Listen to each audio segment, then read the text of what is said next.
Hi friends, welcome to GKL with Satyabhama. ఈరోజు మనం ఎంతో సింపుల్ అండ్ ఈజీగా తయారు చేసుకునే క్యాప్సికమ్ కర్రీ చూద్దాం. ముందుగా దానికి కావలసిన పదార్థాలు: 3 capsicum, 1 onion, half tablespoon salt, 1 tablespoon కారం అండ్ 1 టేబుల్ స్పూన్ ధనియా పౌడర్. ఒక కడాయి పెట్టుకొని అందులో 3 టేబుల్ స్పూన్ల ఆయిల్ వేసుకొని తాలింపు గింజలు వేసుకున్న తర్వాత అవి మగ్గిన తర్వాత మనం కట్ చేసుకున్న ఆనియన్, అలానే చిటికెడు ఉప్పు, చిటికెడు పసుపు వేసుకొని మగ్గనివ్వాలి. అవి కొంచెం మగ్గిన తర్వాత మనం కట్ చేసుకున్న క్యాప్సికమ్ ముక్కల్ని కూడా వేసుకోవాలి. క్యాప్సికమ్ ముక్కలు వేసిన తర్వాత మొత్తం ఒకసారి కలుపుకోవాలి. మొత్తం కలుపుకున్న తర్వాత కాసేపటి వరకు మూత పెట్టి ఒక 5 నిమిషాలు ఆగాలి. దాని తర్వాత మళ్ళీ మనం ఒకసారి మధ్య మధ్యలో కలుపుతూ ఉండాలి. సో, ఇప్పుడు 5 నిమిషాల తర్వాత మళ్ళీ ఒకసారి తీసి మొత్తం కూరని కలుపుతూ ఉండాలి.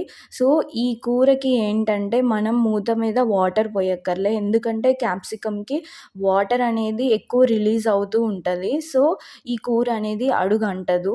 సో, మళ్ళీ ఆఫ్టర్ 5 మినిట్స్ తర్వాత ఇలా ఉంటుంది. కొంచెం మగ్గుతూ ఉంటుంది.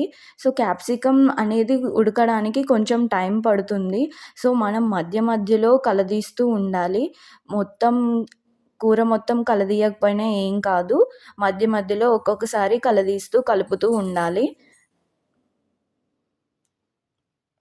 ఒక 5 నిమిషాల తర్వాత కూర మగ్గిన తర్వాత మనం 1 టేబుల్ స్పూన్ ధనియా పౌడర్‌ని యాడ్ చేసుకొని ఒకసారి మొత్తం కలుపుకొని మళ్ళీ ఒక 5 నిమిషాలు మూత పెట్టి ఉంచాలి. ఎందుకంటే ఇంకా కొంచెం మగ్గాలి కాబట్టి క్యాప్సికమ్. సో, 5 నిమిషాల తర్వాత చూసారా, కొంచెం ఆయిల్ అనేది రిలీజ్ చేస్తుంది కదా! ఈ టైంలో మనం half tablespoon salt and అలానే 1 టేబుల్ స్పూన్ కారంని యాడ్ చేసుకోవాలి. ఇక్కడ మేము 3 మీడియం సైజు క్యాప్సికమ్, 1 ఆనియన్‌ని యాడ్ చేసాం కదా! దానికి half tablespoon salt, 1 tablespoon కారం అనేది సరిపోతుంది. ఒకవేళ మీరు కారం కొంచెం ఎక్కువ తింటే కొంచెం ఎక్కువ యాడ్ చేసుకోండి దానికి తగ్గట్లుగా. సో, ఇది అంతా యాడ్ చేసినాక మళ్ళీ ఒకసారి మొత్తం కలుపుకొని ఒక 2 మినిట్స్ మళ్ళీ మూత పెట్టుకొని కాసేపు పక్కకు ఉంచాలి. సో, ఎప్పుడైతే ఆయిల్ అనేది రిలీజ్ చేయడం స్టార్ట్ చేస్తుందో అప్పుడు మనం కర్రీ స్టవ్ ఆఫ్ చేస్తే అయిపోతుంది. సో, ఇదిగోండి, ఆయిల్ అనేది రిలీజ్ చేసింది. అంటే కర్రీ అయిపోయింది. ఇప్పుడు మనం ఇక స్టవ్ బంద్ చేయొచ్చు. సో, ఇంతే అండి. చాలా సింపుల్ అండ్ టేస్టీగా ఉండే క్యాప్సికమ్ కర్రీ చాలా త్వరగా అయిపోతుంది. అలానే టేస్ట్ కూడా చాలా బావుంటుంది. మీరు కూడా ట్రై చేసి కామెంట్స్‌లో షేర్